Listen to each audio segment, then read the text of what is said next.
നിങ്ങൾ വിഴിഞ്ഞം വാർഡിൽ 2025 ഡിസംബർ 9 നടക്കാനിരുന്ന തെരഞ്ഞെടുപ്പിൽ കോൺഗ്രസിന് വോട്ട് ചെയ്യാൻ തീരുമാനിച്ചിരുന്ന ആളാണോ? എങ്കിൽ മാറ്റി ചിന്തിക്കൂ. തിരുവനന്തപുരം കോർപ്പറേഷനിൽ BJP എങ്ങനെ ഏറ്റവും വലിയ ഒറ്റക്കക്ഷിയായി? BJP ജയിച്ച 41 സീറ്റുകളിൽ കോൺഗ്രസ് 3-ാം സ്ഥാനത്താണ്. അതിൽ തന്നെ 25 സീറ്റുകളിൽ കോൺഗ്രസിന്റെ വോട്ട് 1000-ന് താഴെ. അതിൽ തന്നെ 4 സീറ്റുകളിൽ കോൺഗ്രസിന്റെ വോട്ട് 400-ൽ താഴെ. ആറ്റിപ്ര 370, കരുമം 525, ഫോർട്ട് 225, നെടുങ്കാട് 395. കോൺഗ്രസ് വോട്ടുകൾ എവിടെ പോയി?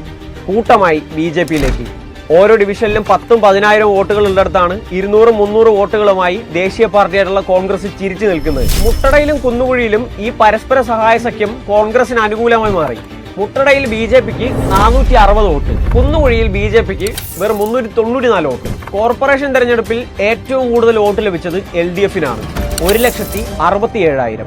തൊട്ടു പിന്നിലാണ് NDA, 1,65,000. അതിനു പിന്നിലാണ് കോൺഗ്രസ്, 1,25,000. എന്നിട്ടും എന്തുകൊണ്ട് BJP കോർപ്പറേഷൻ ഭരിക്കുന്നു? കോൺഗ്രസിന്റെ കയ്യിൽ പിടിച്ചാണ് BJP കോർപ്പറേഷൻ ഭരണത്തിലേക്ക് കയറിയത്. തിരുവനന്തപുരം കോർപ്പറേഷനിൽ BJPയും കോൺഗ്രസും ഭായിമാരാണ്. BJPയുടെ വർഗീയ രാഷ്ട്രീയത്തോട് പടപൊരുതാൻ തിരുവനന്തപുരം കോർപ്പറേഷന് LDF വേണം.